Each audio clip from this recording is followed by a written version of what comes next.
Become a sustaining member of the Commonwealth Club for just $10 a month. Join today.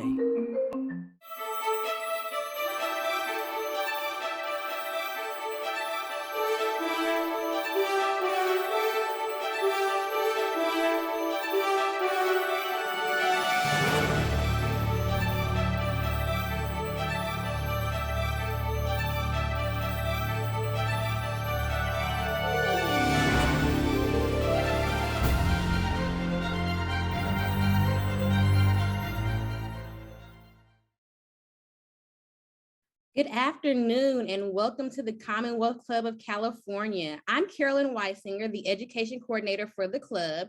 We are happy to have you here for today's program, How to Raise Civically Engaged Children.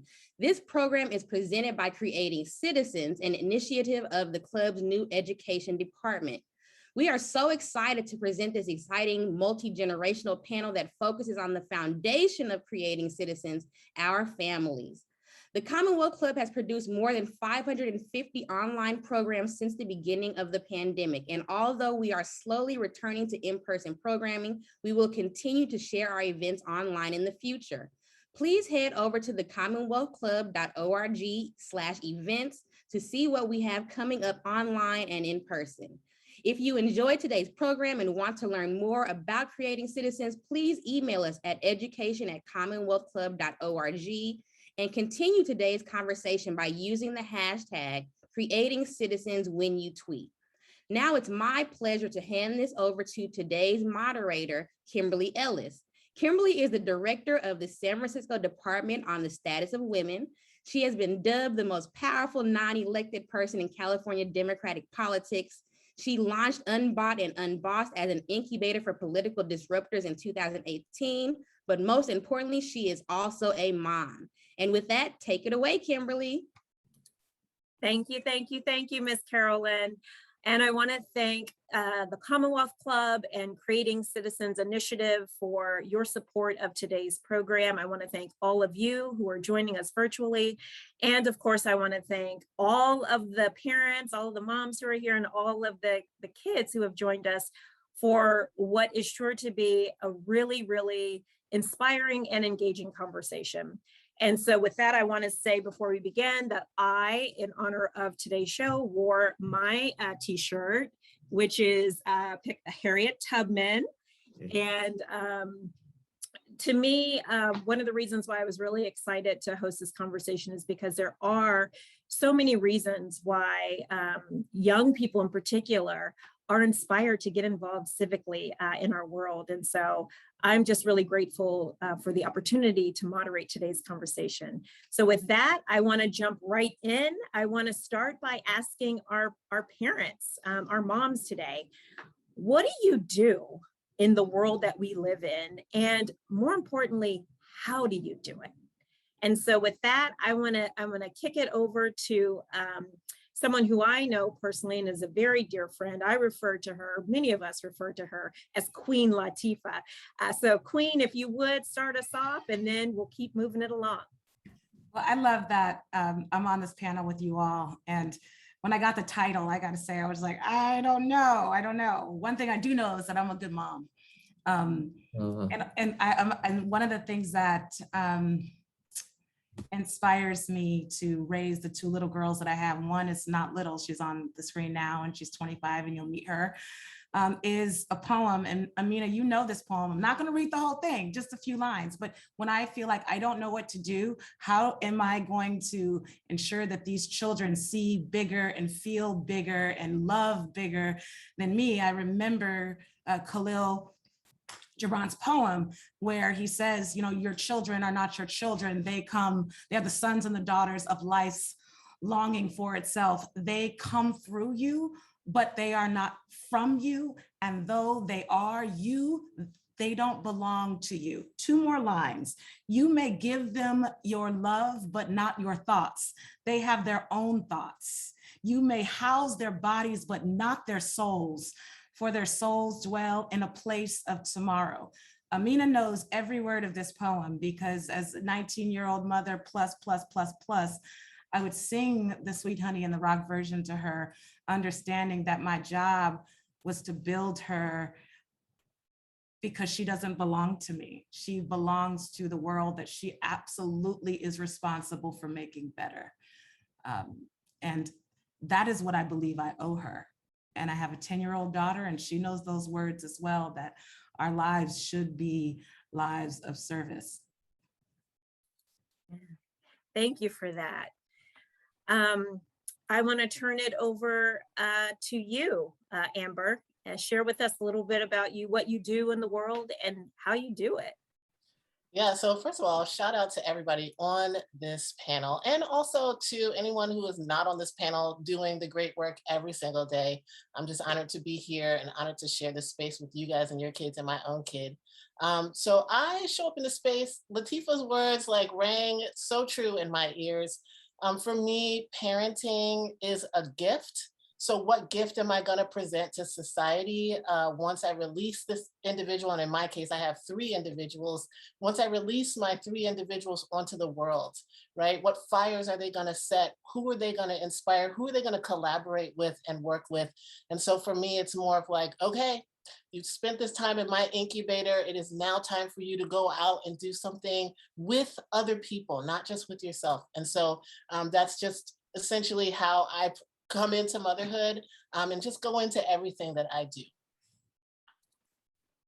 Thank you for that. And Garvey and Amina, you two beautiful spirits have inherited queens as mothers. They are giants. They stand big and strong and tall and boldly in this world that we live in. How has your mom impacted or influenced how you see yourself and how you see the world? And Garvey, I'll start with you. My mom is a big influence for me, not only because she's my mom, but because she teaches me and she also looks after me. So the things that she's read, the things that she's made is all inflicted back on me because I'm always around her, and she has to also give me skills to go out into the world. Seeing her as a motivation that I can do great things as well. And it's a bigger motivation because she's related to me. So I think, yeah. Yes. Amina. Yeah, that's a very big and loaded question in the best way. I think that seeing my mother work so hard and seeing the impact of her work, which I also think is really important, teaches me not just that you have to work hard, but that you have to find a reason to do that work. You know, who are you doing this work for?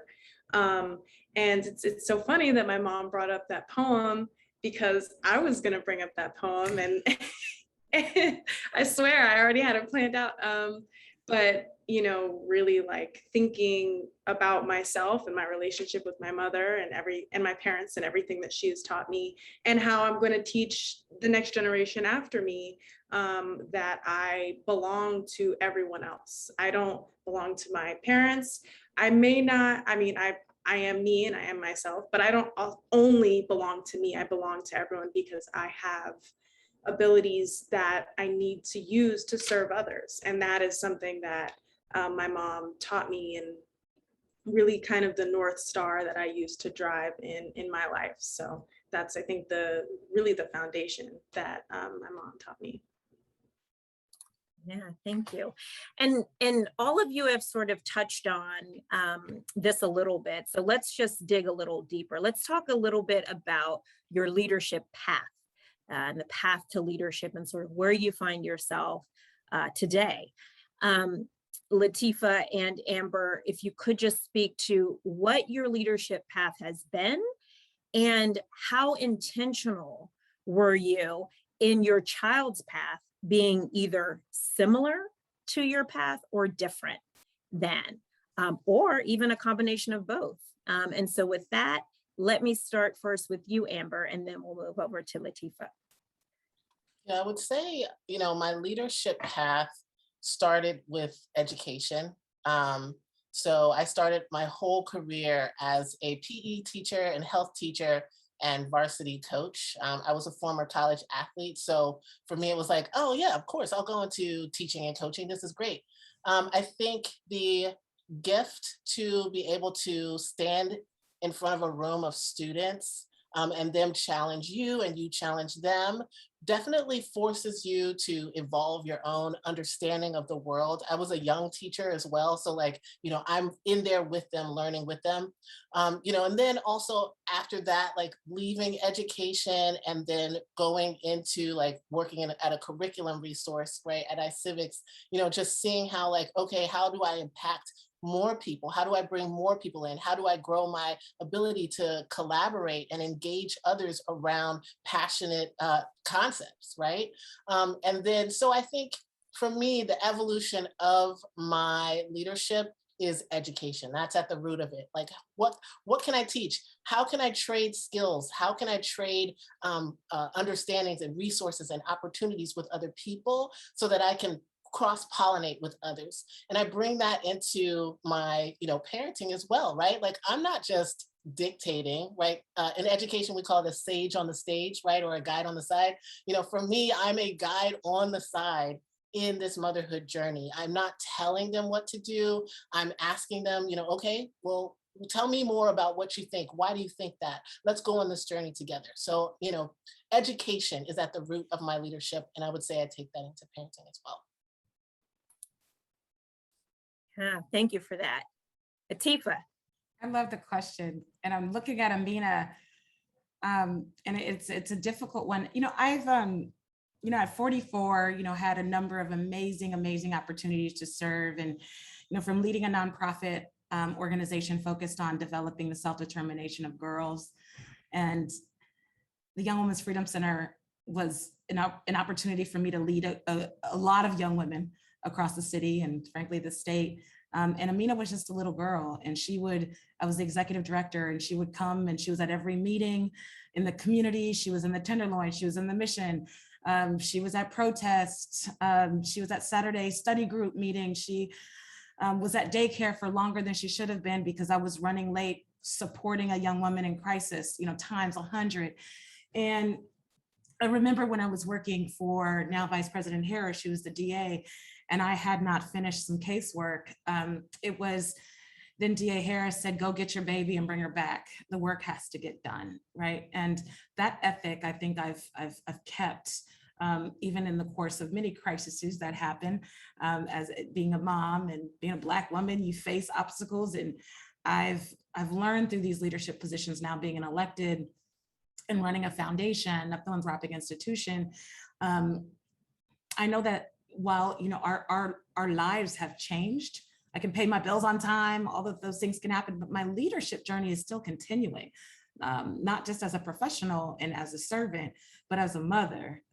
One of the things that I learned in our work, that it is extremely important to physically and spiritually use yourself and touch people, physically touch people. As a mother, I hug and touch maybe too much my children. I want them to understand that we are, that not only as people of grace, but we must love each other, that we must support each other, both as family and in community. And they continue to teach me. They continue to teach me the things that I am too blurred to understand. And I consider myself to be a student of my children. And although I feel like I have shared with them politics, shared with them the morality of caring about self and yet being selfless, what I am learning from Amina, as again, a law student, she's a better writer than I am, right? She's teaching me how to do better time management so that, again, we can both be in service in different ways. She is almost a co-parent to my 10-year-old with me. So leadership, I think, in spaces, both in community and our homes, I think leadership should be shared. So my thoughts. Yeah, thank you for that. Well, Suzanne, I'm going to bring you in now. I know we were waiting to see if your son was going to join us, and I know he was having technical difficulties, and so I don't think he's going to be able to join us, but I want to go ahead and bring you into this conversation too, as a parent. Share with us a little bit about what you do in this world, in this crazy world that we live in, and how you do it. Thank you first for including me. And I'm in awe to be on this panel with these strong women and their children. And, you know, my title around the house is parent. I have a little different journey. I transitioned when my son was in the 6th grade, and he is an 18-year-old. He is going to be entering Cal Poly just in a few weeks. We're going to take him down there. So we're very excited for him. And, you know, I think I had two different stories going on. The first story of I was always any organization I was in, I was a leader. I was working for the unhoused. I was working for other people's rights. I attended Howard Law School because I was so interested in civil rights. However, I had a secret about who I was, and I wasn't living an authentic life. And so my first stage of leadership was for other people. And as far as my son went, you know, he went everywhere with me. If we were working for the warming shelter, he was there. He was there doing the work. And I think that was great. I think that gave him a base of knowing that we're about more than just us. We're here to do some work for other people. However, my first part of that journey was all centered on training. And some of that training was great I was giving him, but some of that training was born out of fear. You know, I had fear about men, and I was always training him to be able to avoid the pitfalls of manhood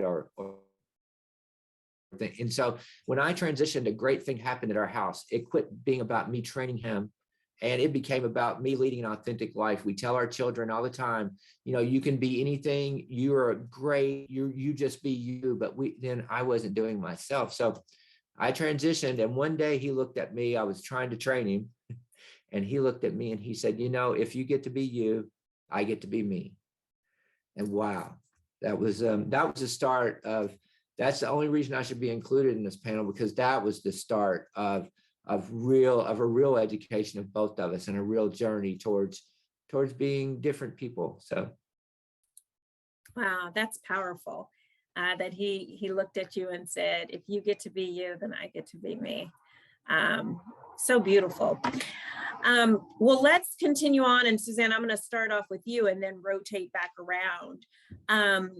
What has been your approach as far as encouraging your son to think civically about the world that we're in? You know, so those of us who are, I will say, a little bit more seasoned, we grew up having civics as one of the core classes that we had to take.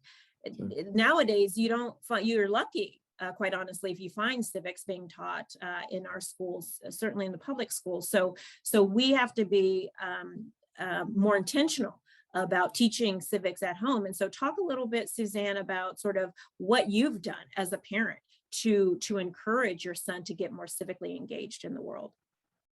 you know, I think first of all, we taught him a lot about his history. We're from, you know, we live in Marin County in a very privileged, mostly white community. We come from Kentucky. We moved here. We moved here about 14 years ago, and I was adopted into a blue collar family, and we wanted him to have a bigger life. And as soon as he was able, we started having those conversations about a bigger life, about a bigger world, about about what it meant to be from who we were from and where we were going as a family. And I think that helped set the table. He did enjoy, thank God, he enjoyed politics. He enjoyed having very difficult discussions about different people. And I think at some point, it kind of goes hand in hand with what I said before. At some point it became that I wasn't telling him anymore. We were discussing it. You know, I didn't know. I thought for a little bit there that I knew a lot more than him. Turns out, you know, his friend group is much more diverse than mine was.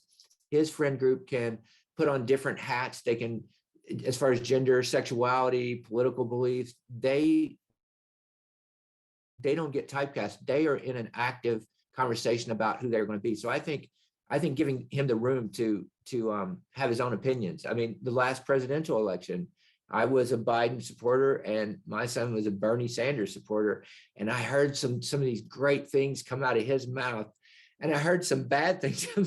Quite frankly, I heard some of the old reasoning come out of my, about safety, about making sure we win, about what's on the line. And what was coming out of his mouth was about changing this world and about equity.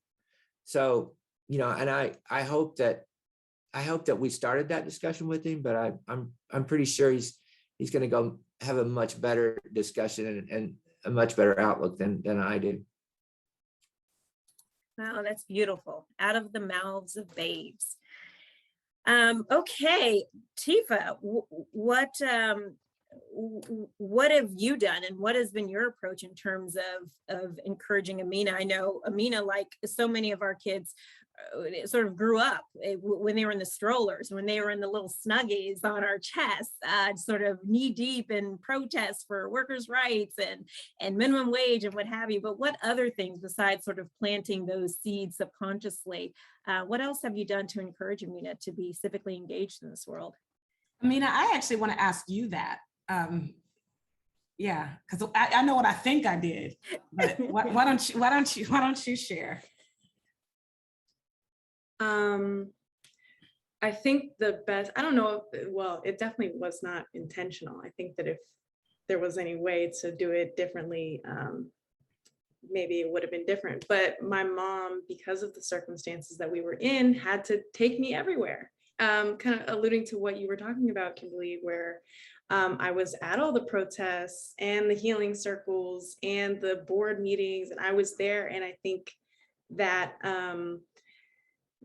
even though almost all of that time I was doing something else, I was coloring, I was reading, I was on my phone when, phones really became bigger.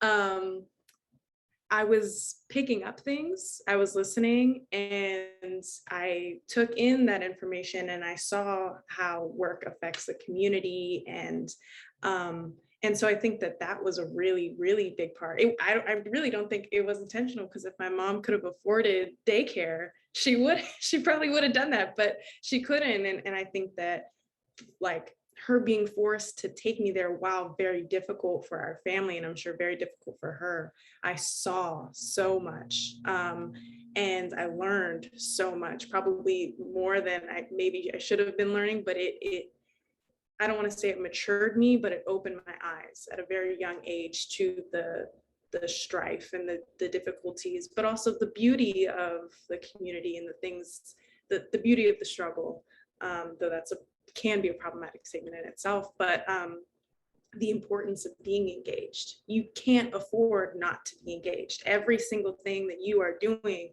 is being legislated. There's policies, there's opinions, there's lobbyists. Like, you can't walk down the street without something affecting your life. You just can't afford it. And when instead of learning later, when you grow up with that idea, as all the moms here have, the parents here have instilled in their children, I think that starting from there, you can only go up. So Mom, if you want to augment that, I don't know, but that's what it was for me. I would have thought, though, that Amina would have gotten sick of community work and being in law school, maybe a thought of like getting a fancy job. But you want to talk a little bit about what you're doing, what you're going to do, or what you're already doing, and then I'll give it back to Kimberly. Sorry, because there's a pathway there. I'll be quick. So I will say there was a time where I was like, I don't know if I was sick of community work, but I hated being dragged around. My mom was like, this was when I was maybe 9 or 10 or even younger. She was like, you would be a great lawyer. Like, this is what I wish I could be, a lawyer. I wish I could go to college, but I can't. And you need to do it because I couldn't. And I would be like, I don't want to be a lawyer. I want to be a writer. I want to be a novelist. And those are still things, I would love to do. But there was a point in my life, it may have been towards the end of high school and then kind of developed throughout college, was looking at my strengths and, always knowing that I wanted to help my community in some kind of way. There was a long time where I wanted to be a doctor, but I was like, even then, I'm going to go into health policy and I'm going to, talk about the dangers that my communities face and all sorts of stuff. you know, so there's a path where I rebelled and I kind of came back in my own way. And eventually I was like, actually, I think my strengths suit being a lawyer. But even then, you know, do I want to go to a firm and just do pro bono work when I have time, or do I want to dedicate my life to this kind of service? And I think both avenues have merit, but just to, I guess my mom kind of hinted at it, but I'm strongly looking at becoming a public defender. I worked in a public defender's office this last summer, and I'm going back to another county next summer. And, you know, that's the kind of service that I don't think I ever really thought I would do. But when you have a strength and a strong suit and an interest, because you should still love what you do, I think that you kind of have to follow that towards your North Star. And I went through lots of phases where I had no interest. I wanted to help people, but I didn't want to do what my mom was doing. And now I'm kind of doing it, but, you know, just with thankfully, because of my mom, a couple extra degrees in hand and so on and so forth. So. I love that. What a beautiful story and pathway and journey that landed you where you are today. Amber, share with us a little bit what you've done to encourage Garvey to be civically engaged and aware in this world. Yeah, so we're in the throes of it right now, so we haven't come to the climax of the pathway just yet. But Garvey and our sisters, you know, we live in a democratic space in our home, right? So we treat our home as if it is a democratic space. Obviously, there are rules still, and many of those rules are agreed upon. We also treat our space as a civic space and understand that anywhere where people are gathered, civics is happening.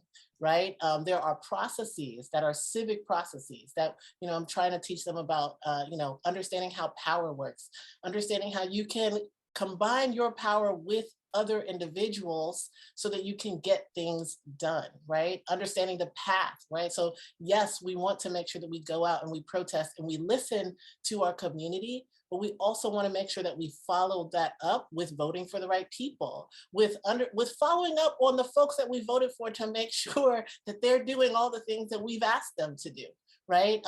You know, figuring out, you know, where are we situated in the world and how do boundaries change, right? And understanding that, understanding what is a citizen to begin with in the first place, right? You know, and how do we welcome new people into spaces where we, you know, want to say that those spaces belong to the folks that are already there, but, you know, it's continued agreements. And so, you know, for us, it's literally an ongoing conversation about how people can live amongst each other and continue to agree upon the terms in which we want to live by, and understanding that we can always make changes. So in our home, the Constitution is not a static document, right? Our family Constitution is not a static document. It is something that is ongoing, living and breathing, and that they have rights. They have rights.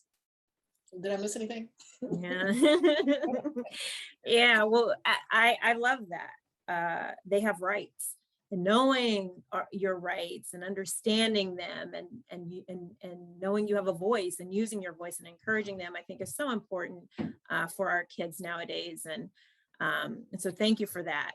Well, now I want to turn it over to the youngins. You know, there's a lot of hard stuff that's going on in our world right now, right? When I think about just reading the headlines from today, we got the Delta variant that's still surging while kids are going back to school. We got, you know, climate change, which is just really devastating the entire planet. Here, you know, talking about voting, we have a recall election going on, not to mention what's been going on in Afghanistan in the last couple of weeks, right? Among hundreds of other things that are going on simultaneously. So there's a lot of hard stuff that's going on. Garvey and Amina, if you could sort of share a little bit, how do you and your friends talk about these things that are going on in the world right now and other hard topics? And for example, did you have conversations, and if so, what were they about, around the actions in our nation's capital on January 6th? How are young folks talking about these things? Garvey, I'll start with you. Well, firstly, I don't know about everyone else, but friends are people who are close to you and feel comfortable with you. So I think that just that relationship makes it a little bit easier to talk to them about hard topics. And going into conversations, you need to make sure that the person feels comfortable talking about it in the first place, that their family wasn't affected by anything, making sure that they're okay. Um, Going to the January 6th situation, when my friends and I were talking about it, we mostly talked about the people affected, just because I don't think that talking about like the actual capital that can be rebuilt, but the people affected, it's way harder to just grasp the fact that they might have been injured, things might have been stolen from them, documents might have been stolen that are irreplaceable. So yeah, that's Yeah, thank you for that. Amina. Yeah, I think I just want to reiterate Garvey's point where like when you're speaking with friends, and friends, you know, sometimes include people with different opinions, you want to make sure that you're comfortable and they're comfortable speaking, because these are not historical events where we can just kind of talk and debate. Like people are dying, people are you know, I have Afghan friends, and I have people who it's these are serious conversations. And so I really think that that was a really great point. But and I do want to preface this, you know, I'm in law school, so sometimes these conversations that I have with friends can get heated, especially because some of my friends are a lot older than me and some are younger, quite younger. And so it's kind of interesting seeing the different perspectives and the different amount of knowledge. And sometimes, even though I feel like I may know this, this, and this, or I have this political belief or whatever, I have to step back and be like, well, maybe this person can educate me. This person has gone through different things that I have gone through. I have friends who were in Afghanistan who are law students at my school, and I feel a certain kind of way about the war that we are just now pulling out of. But it would be, I don't feel that the training that I've received from my mother and from my community would be put to use if I shut that person down. I would rather learn and then put my morals, my ethics, my values on someone's lived experience, saying like, okay, you feel this way and you lived this. How do I feel about what you've just told me? And how can I, politics and just civic engagement in general it's always an active exercise. Nothing is black and white. And so we all have political beliefs, but I think that having these conversations, you have to take a step back and remember that the universe does not center around you and your beliefs, and really take it as an opportunity to learn. I have to check myself. Like seriously, I have to be like, Amina, you don't know everything. You are 25. And you grew up in one of the most progressive places in the world. Like this is, you know, your reality is not the reality. So that's kind of the lens that I look at it from. I try to read as much as I can. I like to read fiction. So sometimes like keeping up on everything is very difficult. And I think that that's okay as well. Like you can't know everything. It's so hard. And so being gentle with myself and giving myself grace, but also saying, it's okay that you don't know it, but why don't you do something about the fact that you don't know it? You know? And so I think that just always taking time to educate yourself and educate your friends if they're open to that. And if they're not, maybe don't have that conversation with them. Kind of like Garvey said, like if they're not comfortable with being told something that is different, then, you know, maybe not. But I think that that's kind of how you have to approach those conversations. And I think that the generation that I'm from, and I think the generation, Garvey, that you're from and my sister's from, not to speak on you, I think that specifically the Gen Z generation is better than mine. And I think that we'll just continue getting better at being open and continuing. So. Yeah, thank you for that. Sorry to interrupt. Go ahead. One quick thing about like reading up on stuff. I think that it's also really important to make sure the things that you're reading up on are unbiased, so that your conversations don't become kind of corrupted with like fake information if you're bringing that into your conversation. So yeah, I just want to add that. Yes, definitely don't want any fake news. So Suzanne, share with us a little bit about what you've done. I believe Daniel is your son. What have you done to encourage Daniel to get more civically engaged? And has he shared with you, you know, some of the ways that he and his friends talk about what can seem really, really heavy at times, the heavy things that are going on in our world today? Well, I think, thanks for asking the question, because I wanted to make sure that I said, you know, I not only taught him, but we lived it. You know, there were people around my table, which sometimes hard to do where we live, unfortunately, but there were people around my table that reflected the diversity that I told him that we wanted for his life. You know, if I just told him that, but everybody around the table looked like us, then I'm not sure that he would have received it that well, but we've lived it. And just my relationship with Carolyn is a great example of what he's witnessed in our lives. And, you know, and thank God for the trans community, because a lot of that played into that. Our house changed after I transitioned. It was even more diverse. And I think that was really important. He also saw the work I do with San Francisco Pride, with Trans Heartline, and other things. He's been to the protest. So we lived it, and I'm proud of that. I don't think if we had lived it, if we just had to try to teach it to him, I don't think it would have had as much impact.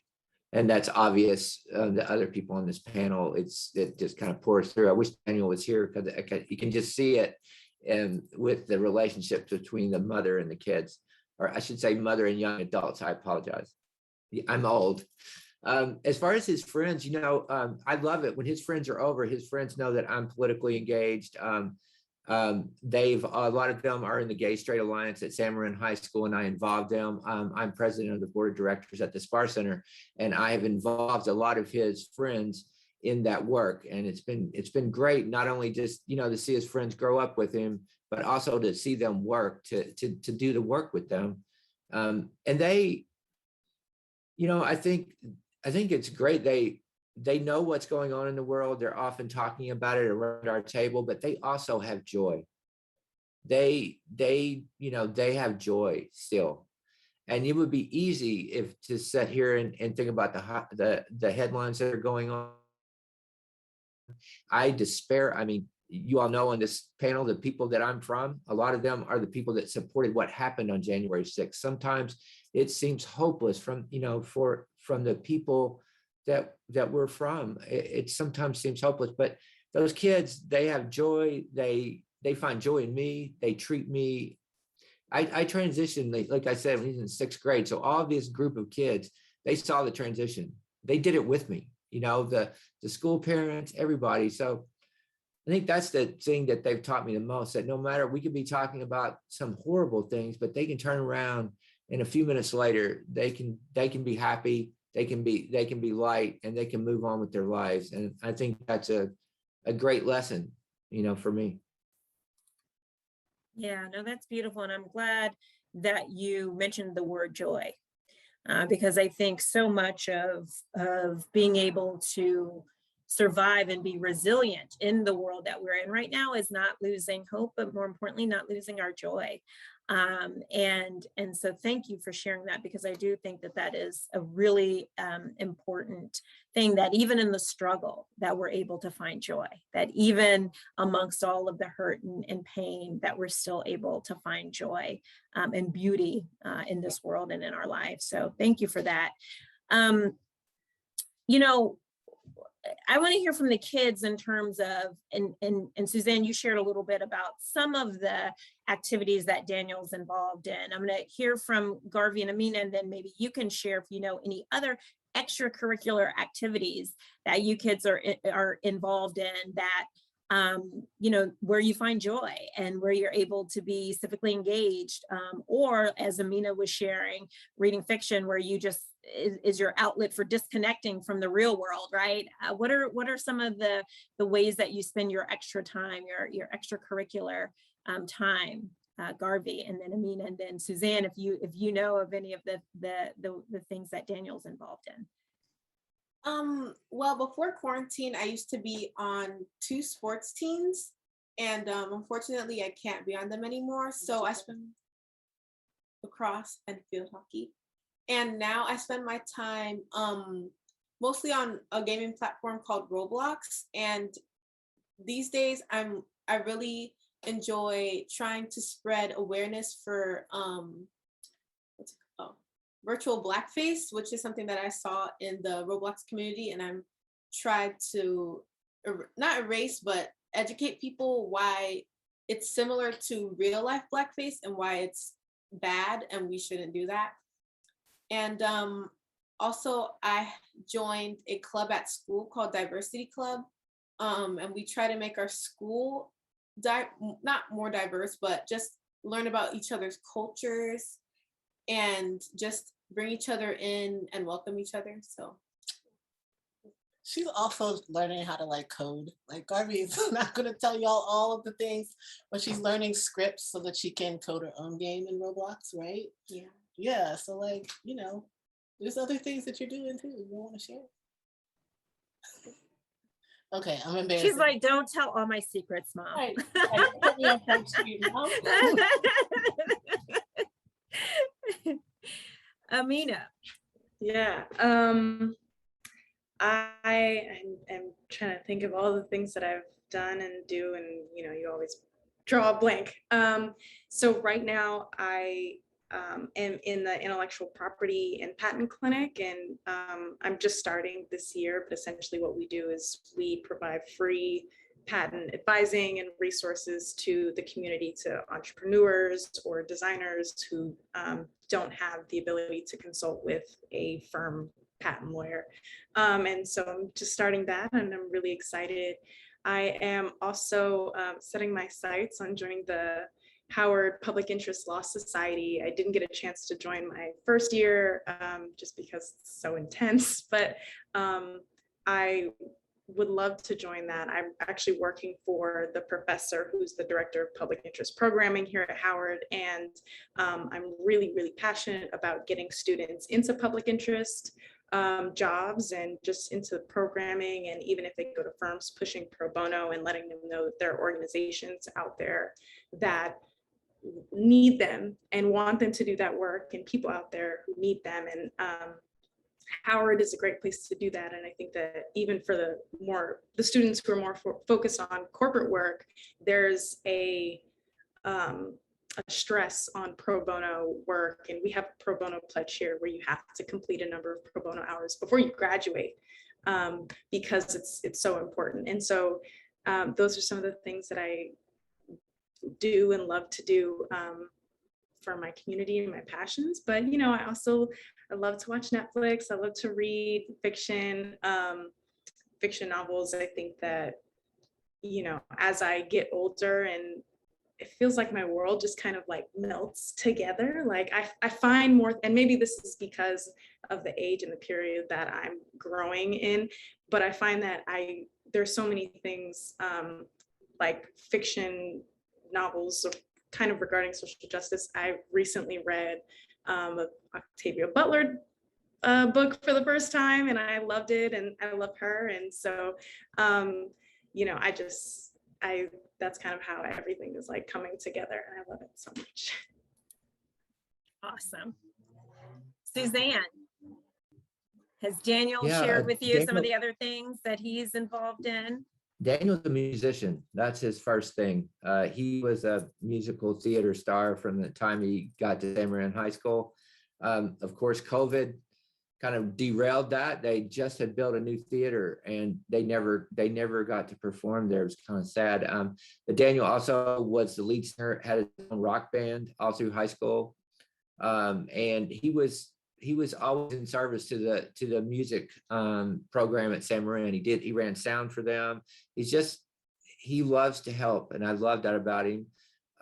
He tutors. He has his own tutoring business because he's majoring in mathematics at Cal Poly, and so he has his own tutoring business that he's doing online for, I think, 3 groups of 3 families with kids. So he's real busy and mature, and I'm really proud of him. And he's always, when we ran the warming shelter several years ago, when he was 6, 7 years old, he would go with me and help. He did the work. And I love that about him. He likes to work.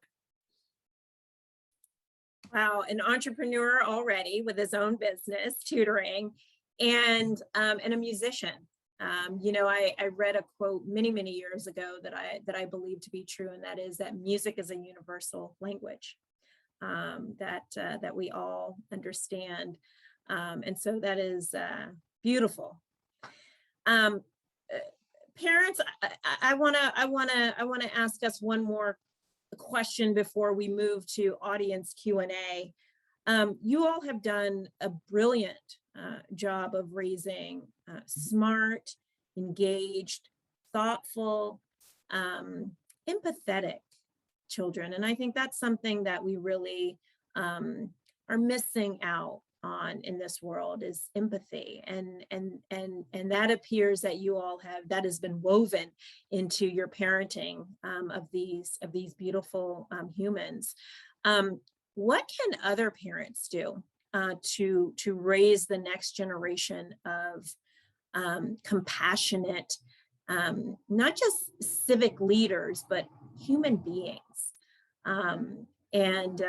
What do you have to share for the new parents who are struggling to try to figure this all out? Lateefah, I'm going to start with you.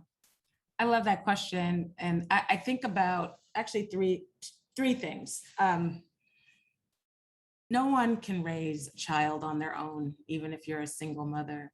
I have a very, very close friend. Her name is Kriya Gomez, and she has 6 kids. And one of the things that I always think about, and Amina grew up around Kriya's kids, is that Kriya is a brilliant activist and organizer and mother.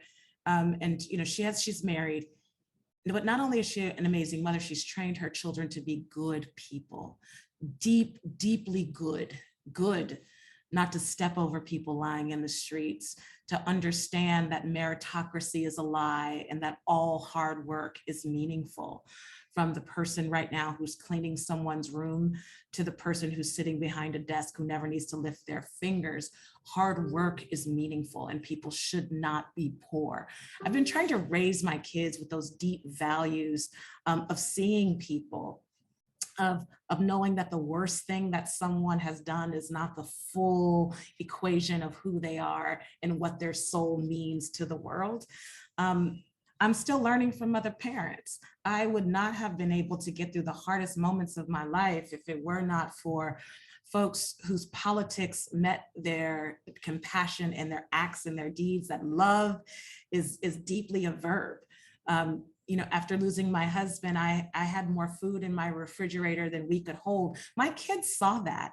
They experienced so much love and support that sometimes we didn't want to even open the door. We were so overwhelmed.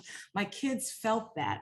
They will, in fact, then return and know how, even when it seemed like too much, they got how that love, that deep love from our neighbors that we didn't know to our very close friends, kept me as a mother in a space to be able to go back out and fight for community when I got the spirit to muster up after deep grief.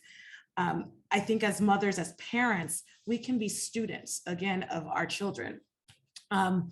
They don't belong to us, right? We're raising them so that they could be part of something sort of bigger than ourselves. And I think, Amina, I tell you this all the time. I am your mother, but I'm kind of like myself first. I just happen to have some kids, but there is absolutely no guideposts. And I've read the books, and there's no There's no instruction about how to raise children, but what we can do is tell them the truth. Tell them the truth. Our truths, we can also make sure that we apologize. This is not a mothering sort of, this is apologize for things that we did not understand. Our kids are so much more intersectional in how they see the world. How we think of race and how we think of queerness and how we think of gender, the ways in which they will evolve us if we would just stop and listen and heed to the folks who are actually going to be making decisions over how we live soon enough. So that's not only my advice, that's the advice that I've been getting. And I think it's paying off. I have some really great kids. Yeah, you're going to keep them, right? You think you're They going to keep them? might, they might. Yeah. Layla yeah. can't come over on Friday, by the way, with a backpack. Kimberly is one of those Okay. people who has saved me when I needed a break. Here's the kid. Well, tell her I have some extra cookies in the freezer that I need help eating. So send her over. Suzanne, what say you?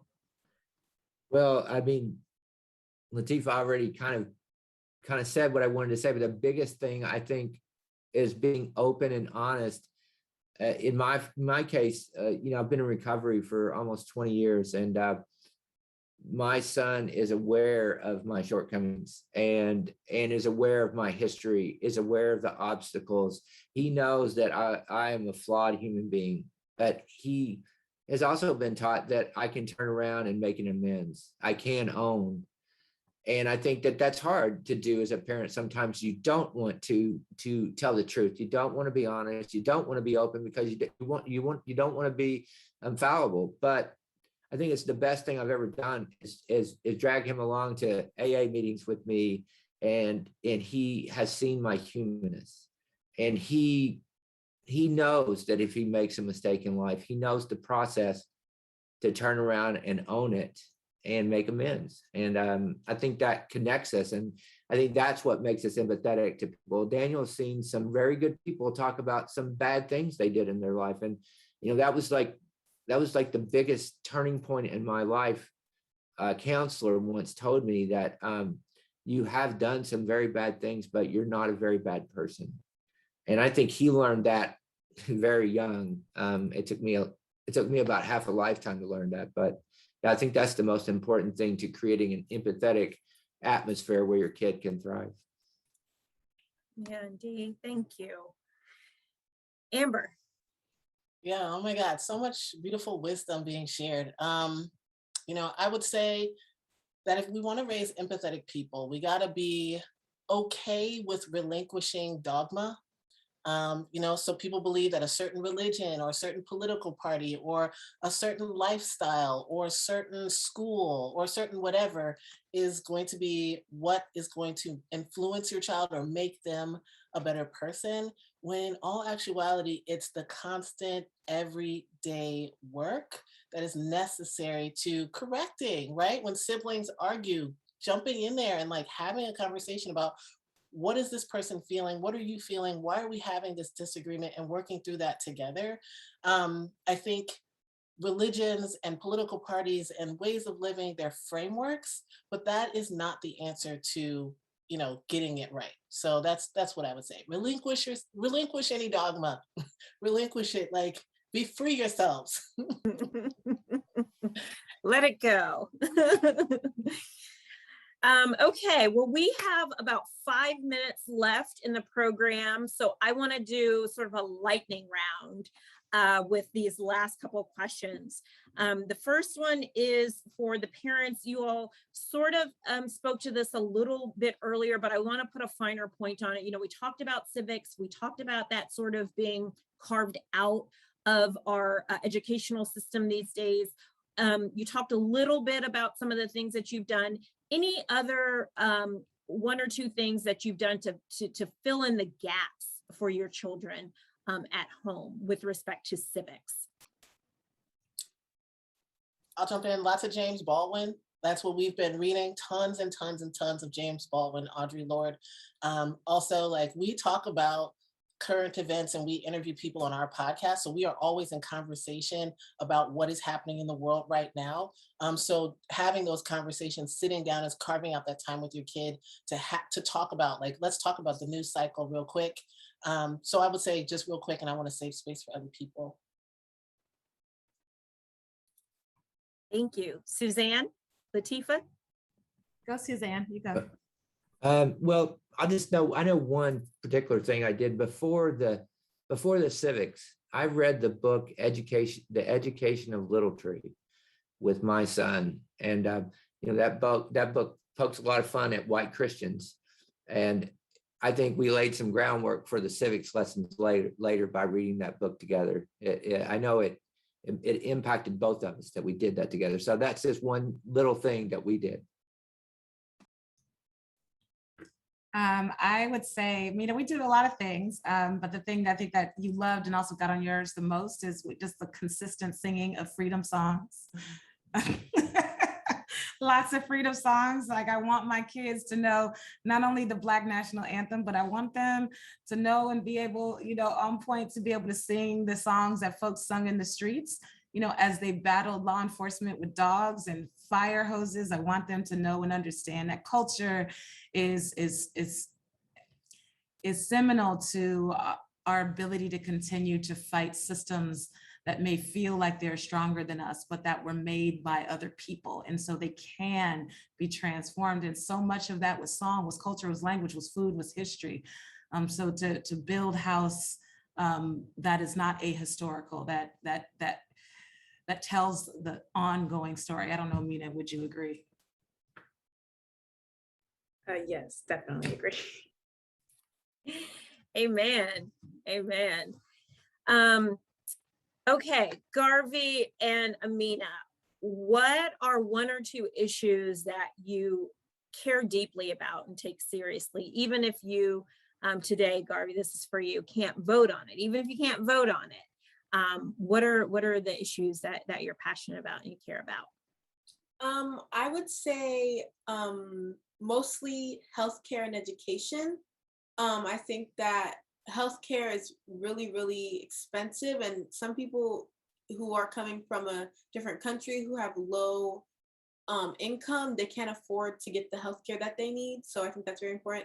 And education, mostly because I think the education system right now is not sustainable for, say, this just next generation.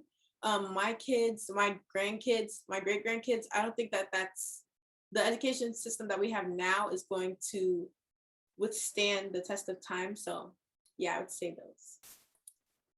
Thank you. Amina. Yeah, I want to reiterate what Garvey said, and then to just add a couple more after those. It's definitely climate change, and something I've been very, very passionate about for a long time is reparations. Proportional reparations, not just for Black people, but for all people who have been oppressed, including Indigenous people. And it just, the list goes on and on. So. Yeah, thank you. Suzanne, has Daniel shared with you the issues and topics that he's passionate about? Well, definitely agrees with Garvey. He is for universal health care. Cannot believe that we live in this country without universal health care. He's also very interested in education. He's going to major in mathematics, but he wants to teach high school calculus. So he has a lot like you, Garvey. And I think a lot of people in your generation that healthcare and education, and that said somebody did something right. If our kids, if that's what's driving them are those two goals, then we did something right. Indeed, thank you. So another question for the parents: how would you suggest a grandparent or an aunt or an uncle or other family members who might be involved in the raising? To Latifa's point, you can't raise a child alone. It's a village. It's a whole host of people who support this effort. How would you suggest that those others, the grandparents, the aunties, the uncles, really help to in the parenting role of creating these engaged and empathetic kids?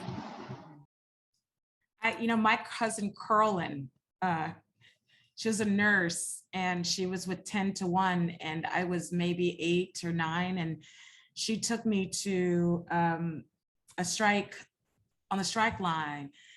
And it was at St. Francis Hospital. And it was like all day and it was cold. And I remember thinking, I want to do this for the rest of my life. Like I got and I understood why those nurses were out there and what they were doing. And it was one of those fundamental moments, right? It was a fundamental moment of just seeing people in action, like that had walked off the job, that were cold, that were sacrificing so much for the dignity of important work.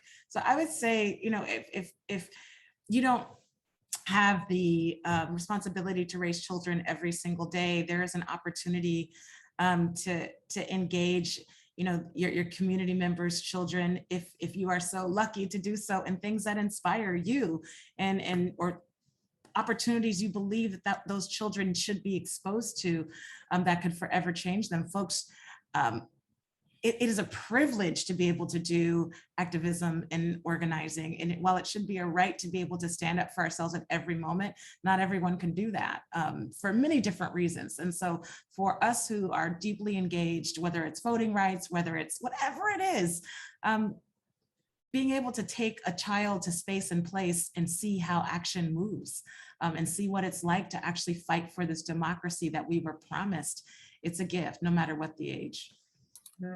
Beautifully said. Thank you. Suzanne, Amber? Okay, I was just gonna add, allow your values to be challenged, you know, like if you're a grandparent and you're spending time with your grandchild and they come home with different ideas and different ways of looking at the world, don't lean into your tradition or in the ways that your generation thought. You know, have a dialogue about, you know, why you both think that way, and then be okay with not agreeing with your grandchild, and also be okay with maybe coming around to a new and innovative and interesting idea. So I would say be okay with being challenged in an intergenerational way.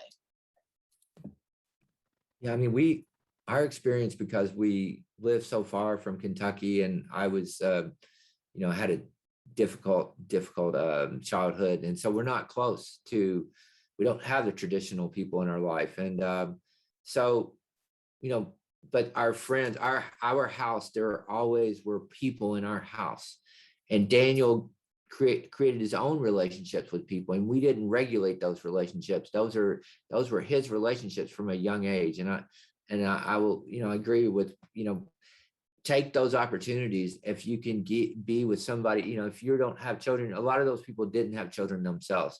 And we allowed Daniel to kind of, you know, to receive their love. And I think, you know, especially in the queer community now, we create our own families.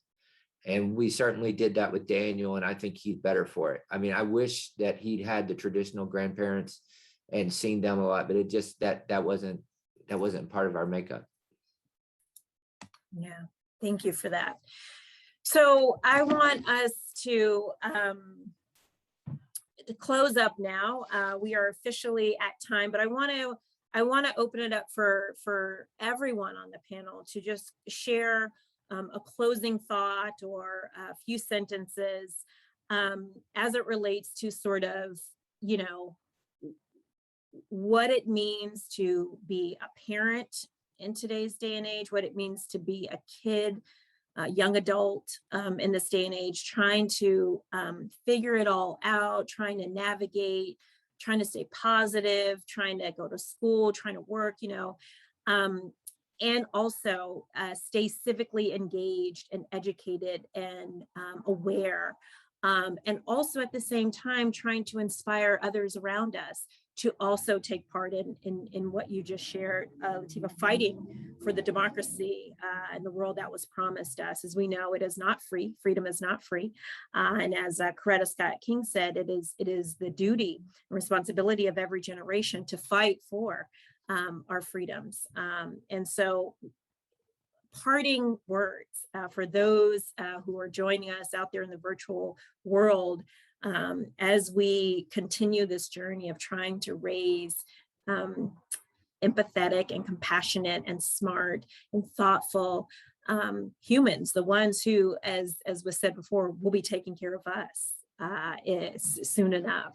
So with that, final words, I'll start with you, Suzanne, and then over to you, Amber, and then Garvey, and then Amina, and then Latifa, you close us out.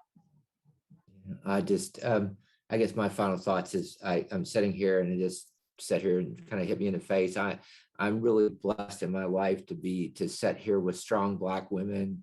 And yeah, especially in the Bay Area, we have an opportunity to live out lives that we talk about equity, and we're trying to find, we don't get it right very often, but I think this panel shows that we're trying. And I think that's the most important thing. And but I'm really an honor to be with you women a lot. Yo, the feeling's so mutual. I'm like trying not to cry because this is awesome. I guess my closing words would be, we are all working together to build a reality, and that requires teamwork and collaboration. And some of us are really excited to be team members, and some of us are not. But just keep coming back each day. Like, just everybody. We need everybody. We need everybody. What would yours be? Being a kid, things are changing at a rapid pace. So just staying together and being nice to each other and just keeping up with everything. Like, yeah, that will help. Yeah, I think to bounce off that, growing up in this age, I think we're constantly overwhelmed with information and terrible, disastrous events and, things that are going on that really affect everyone globally. And so just remembering that you have to operate in love, whether you're a parent teaching a child, if you're a child watching this with your parent, we all make mistakes and we're all doing our best at every point that we can, but just treating people with love and doing the work that you do, whatever you do, with love. And so going through the worlds like that.